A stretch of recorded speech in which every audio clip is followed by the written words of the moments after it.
What it do, cuckolds? It's your boy, the hater. It's Monday night. I'm in a parking lot, which must mean two things. Hater Outdoors and Monday Night Raw review. Once again, my plan was to upload this video when Raw finished at 11, but once again, I forgot that Raw has now been demoted to 2 hours for whatever reason. I still don't know why, nor do I give a rat's ass. That's good. That means your boy can go play some Metaphor Re Fantasio immediately after this, but duty calls. I gotta do the Raw reviews because the hater does it for the people. Now let's get to it. This was a horrible episode, one of the worst Raws of all time, and I'm gonna be here to tell you why that is, segment by segment, like we typically do. So the show starts out and we see jobbers making their way into the arena, right? We see Cody Rhodes looking especially jobberish. He's wearing like a windbreaker, right? He just looks like staff. He looks like straight up staff. Like he's there to set up the ring, you know what I mean? He looks like an extra.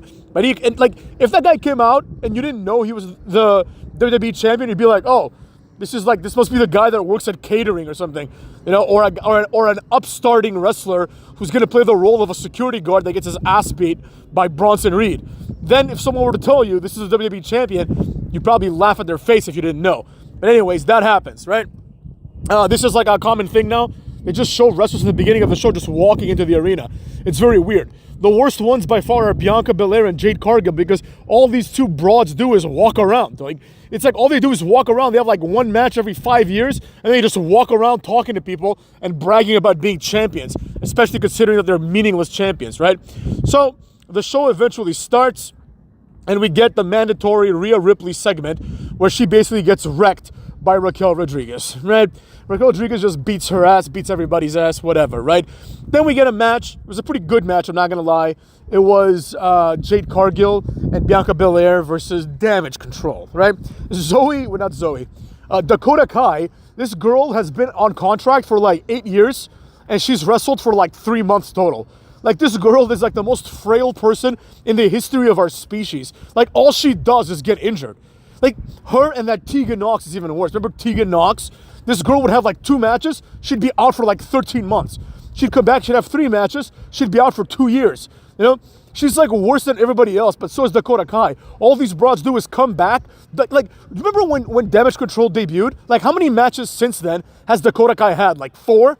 You know what I mean? Like, I'm no exaggeration. This was like 3-4 years ago when Bayley came back with Io Sky and Dakota, right? Like, they've done nothing since then. But anyways, the match was pretty decent for what it was. 2 things that I liked. One of them was that the match felt close. And number 2, there was this like pop-up into a power bomb, or sort of looked like that. But then Kairi Sane just does an elbow after the pop-up. Very innovative. It's like we haven't seen enough of this. You know what I mean? This should be like a common move when one big person or one strong person throws the small person up like Spike Dudley and they just do a move, basically like a top rope move, but without needing to climb the top rope. I thought it was very cool and very innovative. Now, another thing that I didn't like, though, was Jade Cargill. Her entire, like, career is being wasted. You know, I say this a lot, but I Googled her, and it turns out her actual name is Jade Cargill. It's like things can't get better than they already are for this broad, right? Like, she's great, she's got all the tools, and her name is a badass name. Like, her government name is a badass name. You don't have to give her, like, a fake name. And names are very important because you have people in this company called Rhea, right? What's next? Dorothea? What's next? Ruth? What's up with these like nerd-ass names? You know what I mean? Where are all the cool... Seth? Seth is like the name of a guy who plays Dungeons and Dragons. You know? We don't need Seth here. We don't need Pete Dunne. We don't need Tyler. Whatever happened to Frank? You know what I'm saying? People like that. Frank The Rock, Stone Cold Steve Austin, The Undertaker player. You know, what happened to all these cool names? And that's another video for another time.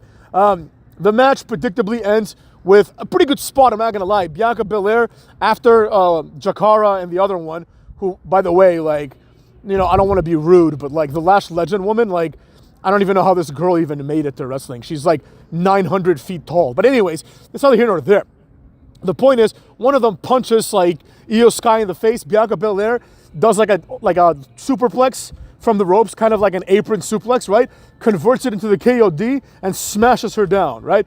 Now, at any moment now, the only thing to look forward to is the moment where Bianca Belair costs them the titles And at that point, Jade Cargill needs to turn on Bianca Belair. That's the only thing to look forward to with this tag team. Every time I see them, I just like, I don't care at all because I'm only going to care about this tag team one time. And that's when Jade Cargill gets her push. Otherwise, I could give a flying fuck. As far as I'm concerned, it makes no sense kayfabe-wise, right? They signed Jade Cargill as this massive star, right? She debuts in the Royal Rumble as a massive star.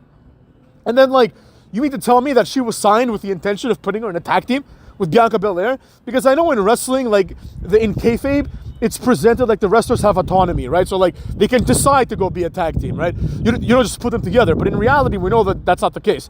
So, that kind of ruins the entire thing. Now, with that being said, this was like the first 40 minutes of the show, and this is even more inexcusable because it's a 2-hour show. So it's been 45 minutes, and we've seen one match. Next up, we see the first of many Adam Pearce segments. He's talking to Finn and JD. Basically, he tells them, you don't defend the titles enough. JD, unironically, says, we defended them last month, right? It's like you've been champions for like 6 months. They defended them like one time, basically, right? And then Adam Pearce, instead of telling them, oh, okay, great, you're going to defend these titles right now, right? Because, you know, you haven't defended them in forever. He says the opposite. He says, today I'm going to start a tag team tournament to determine the number one contender. Gee, why haven't you started this tag team tournament in the last few weeks? Why hasn't this already been happening, right? But whatever, it is what it is. That's what happens with these jobbers, you know what I mean? You can't do anything about it. That's just how it's going to be, right? Then we see a promo about American Made. It was cheesy, but it was effective. I like American Made. Obviously, I like everyone there except for Ivy Nile, who in my opinion just doesn't fit in the group at all. But whatever, you know? That's just how they went with it. So then we get another dumbass interview. Bronson Reed and Adam Pearce are sitting outside. Adam Pearce is wearing like regular people clothes, you know, instead of his suit, which is really weird because it's like the implications are that after he finished his job, he went and had a conversation on camera with Bronson Reed where he dressed like a normal person. It's really dumb. The entire point basically is that Bronson Reed says, hey, you wanted me to like, you want people to stand out. I'm standing out. Let me get a match against Rollins. Great. So we know this guy's not going to wrestle. But then we get the first and only match this week about the aforementioned tag team tournament, right? The first team out is Alpha Academy, then we go to commercial. Before we go to commercial, one of them says, we don't even know who they're going to wrestle yet. So automatically I'm thinking it's going to be the Viking Raiders, right? The show comes back on. The word Vikings appears on the Titantron, but now they're the War Raiders again, right?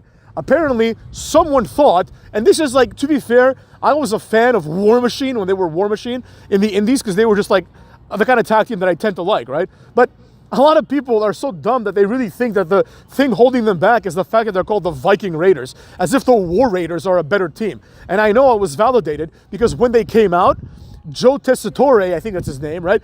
He's like, Ivar and Eric? First of all, if they're the War Raiders, why are they still Ivar and Eric?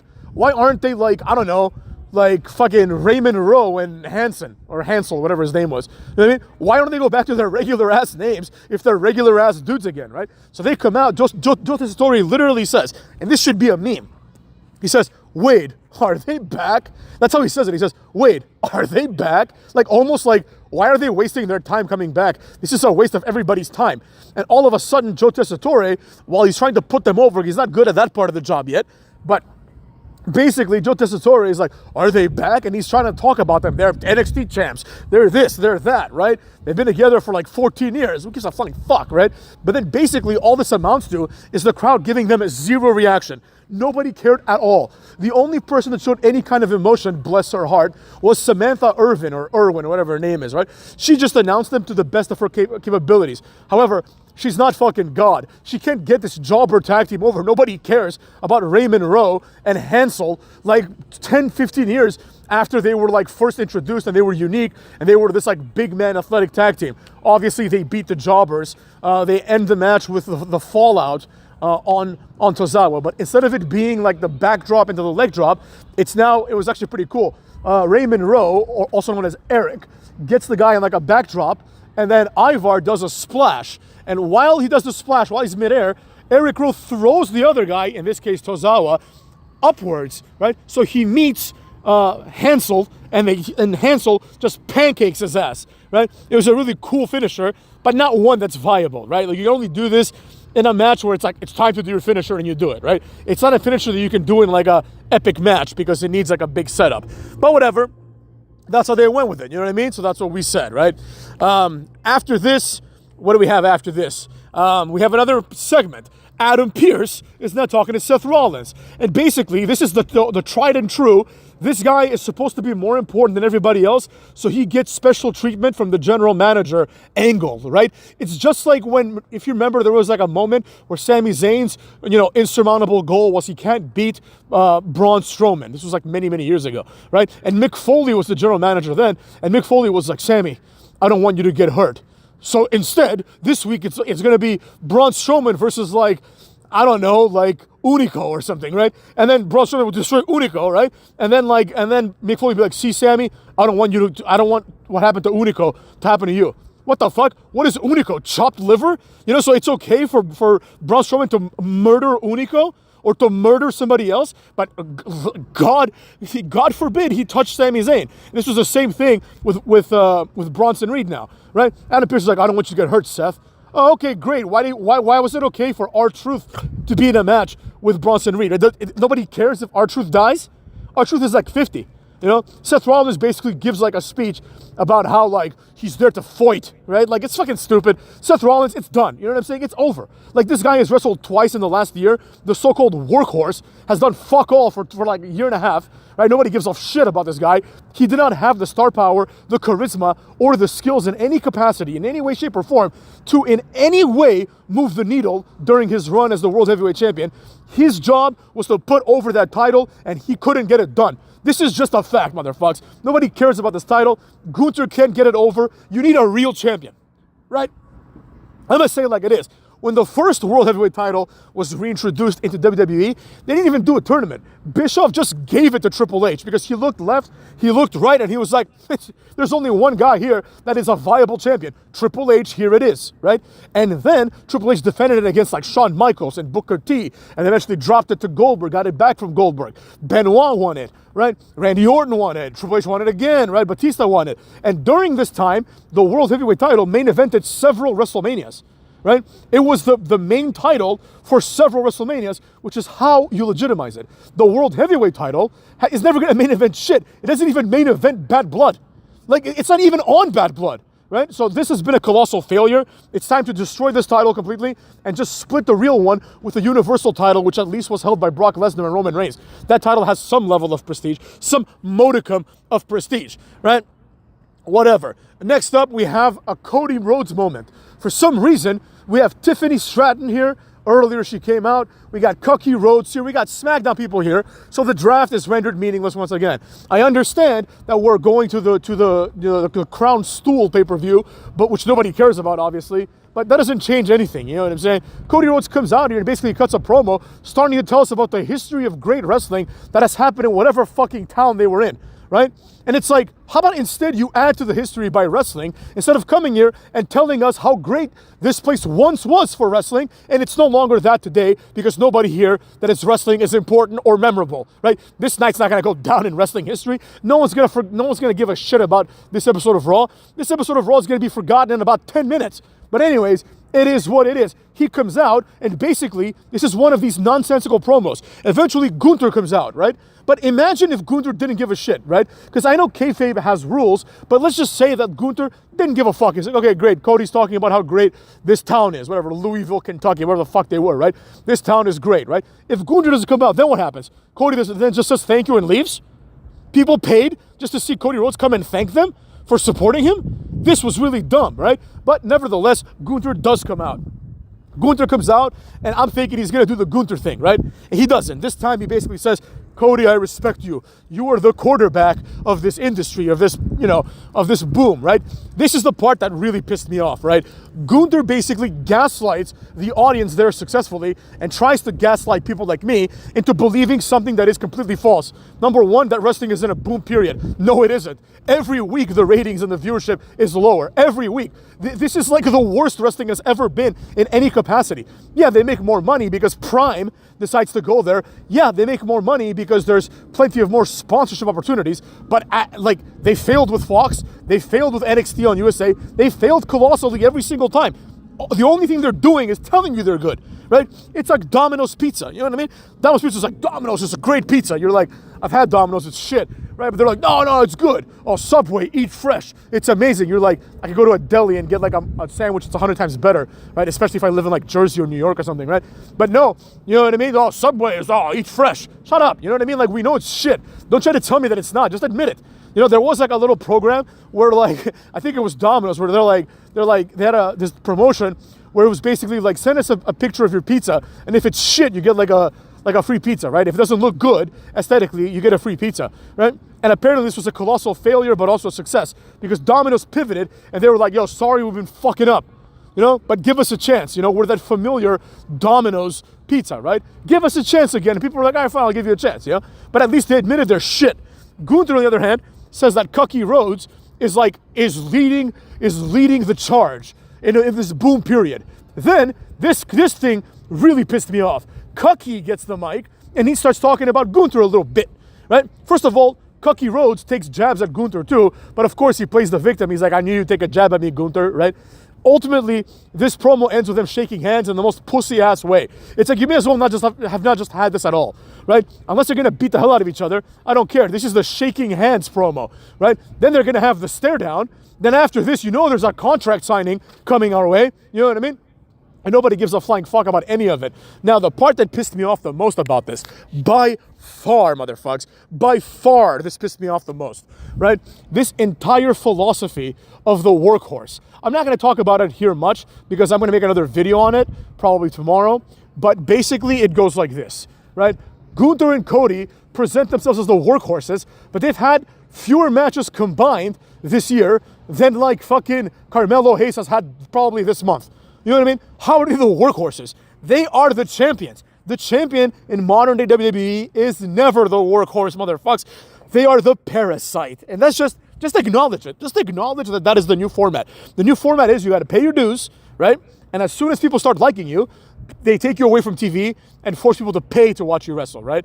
And then they give you a free segment of Cody Rhodes saying how good the town is. Like, I give a flying fuck. What's next? Cody Rhodes is going to come out and start telling me where the best ice cream in this town is? I don't give a flying fuck. But anyways, that's what happened, cucks. This was a stupid-ass promo. It's a stupid-ass feud. I don't give a flying fuck. I'm probably not going to watch Crown Stool. And Crown Stool of this year is going to go down as the worst Saudi Arabia pay-per-view of all time, because we've had some bangers there, but whatever, it is what it is. Next, we've got Braun Breaker. He beats Kofi in what essentially is a two-commercial glorified squash match. Everybody knows that Kofi Kingston is now a jobber. He's not even a mid-carder. He is a flagrant jobber, right? Which is, in my opinion, very disrespectful, because Kofi Kingston is a former WWE champion, and he's a former WWE champion who won the title at WrestleMania. You know what I mean? He's not supposed to be losing to people left and right, but here's where we are. So he gets his ass beat, right? Then Braun Breaker wants to beat his ass some more. Xavier comes out. Braun Breaker whoops his ass a little bit too. Jey Uso comes out and he saves them. I don't know why Jey Uso was even there that night. He didn't have a match, but whatever. He happened to be there. So he comes and he saves them. He spears Braun Breaker. And here's a controversial point. I like Braun Breaker's explosiveness and speed, but Jey Uso has such an underrated spear. He has one of the best spears of all time. He does it by jumping. He literally jumps in the air, and every spear is like a downward thrust. You know what I mean? Like the old Castlevania games where you press jump twice, and then you press jump the third time and you do like that spiky kick, except instead of a kick, it's a spear. That's how Jey Uso's spears feel, right? They're not as realistic, but they're much more theatrical, which I personally like. Long story short, he just humiliates Braun Breaker. I don't know where this is going, but I will point out that the Final Testament, also known as the Big Jobbers, these guys no longer care about Kofi and Xavier, right? Ever since Odyssey Jones left, they've decided to just abandon it, right? The Odyssey Jones is gone, and now they don't want to corrupt Xavier Woods anymore. Why did they quit, right? And if they quit, then why would The Miz or anybody else that's being targeted by them care, right? What's going to happen? They're just going to target them and eventually forget? You know, whatever, it is what it is. After this, we have a segment with Damian Priest and Rhea Ripley saying they're family. A complete waste of time. Nobody cares anymore. We get it. They're close. They have zero chemistry. None of them is charismatic. It's really weird. It's like they're supposed to be these like really cool people. They're presented as really cool. But Damian Priest is like a Johnny Depp type of guy. The kind of guy that like in his 40s and 50s is going to wear 7 bracelets on one wrist. And Rhea Ripley is a fucking dork. She's a goth kid from South Park. You know what I mean? Like, these are not cool people. Shut the fuck up. Stop trying to present them to me as cool. And then they're like, we are familia para siempre or whatever, some bullshit like that. And then Rhea Ripley says, yeah, soy familia. She says it all like American, but she's an Australian. Soy familia. Get the fuck out of here, you know? This is stupid as shit. Then we got Miz versus R-Truth. R-Truth pins the Miz in 2 seconds. And then the final testament comes out. These guys, just the fact that they dress up, like, it must be so demoralizing to be like Akam Rezar or Paul Ellering or any of them, right? They go out there, they do their makeup, like Scarlett Bordeaux does her makeup. Like, Karrion Kross wears all the tassels and goofy shit he has to wear. They're the ultimate indignity, only to come out and smile like an idiot and leave. That's his entire job, is come out and smile like a dumbass. It's like, I would quit at that point. You know, it's not even worth the money. It's like, you're just being humiliated every week. It's like, oh, look at you, Akam and Razor. 2 legit badasses. You guys are like fucking badasses. You would destroy Seth Rollins in a fight in 3 seconds, right? But it's okay. Go to the gym, keep working out, keep getting tattoos, keep traveling. But when it's time, you're gonna go out on TV and you're gonna look intimidating. You're basically a stunt man at this point. But a stunt man doesn't do any stunts. Complete disaster. Nobody gives a flying fuck. Then we've got the Usos coming face to face. 0 reaction from the crowd. You expect this to be one of the biggest pops of all time. 0 reaction. Maybe the acoustics of the building weren't good, but I don't care. What I saw was there was 0 reaction. If you're gonna have this moment, why don't you do it like Jey Uso's entrances, where all of a sudden people are out and about, and then you have them do this and people lose their minds, right? They didn't do that. It didn't even matter because basically Jey Uso was like, leave me alone, right? This is gonna be another slow burn. They're gonna have to suck his balls a little bit until Jey Uso gets on board with his bull. So then it's time for the main event, which I didn't even know what the main event was, but it turns out it was going to be Rhea Ripley and Tiffy Time versus Raquel Rodriguez, who hasn't wrestled in like 3 years, and Liv Morgan, right? This match happens. The match is boring. It's ruined by Nia Jax. Now, there was a point here where I'm thinking to myself, this is brilliant, right? Like, both champions are in the ring, so Tiffy, this is the ultimate opportunity for her to cash in, aside from cashing in at Crown Stool. But I thought it would be better, you know, if she cashed in on Liv Morgan, which is what they kind of went with, right? This would have been smart, but not with Nia Jax wanting this to happen. No. This should have been against Nia Jax's wishes. And then that way, at Crown Stool, we get Tiffy versus Nia Jax for the stool title. You know what I mean? And then after that, she can drop it to Liv Morgan again. Nobody cares. But the point is, this sets up the Crown Stool match to have some meaning, right? You have a built-in feud that you're gonna resolve there. But they didn't go with that. They went with nothing. Basically, she's about to cash in on Liv. Dominic pulls her away. The end. That's the end of the show, motherfucks. It was a complete disaster. Nobody could have possibly liked this. It's one of the worst episodes of Raw of all time. Cock olds. Take it.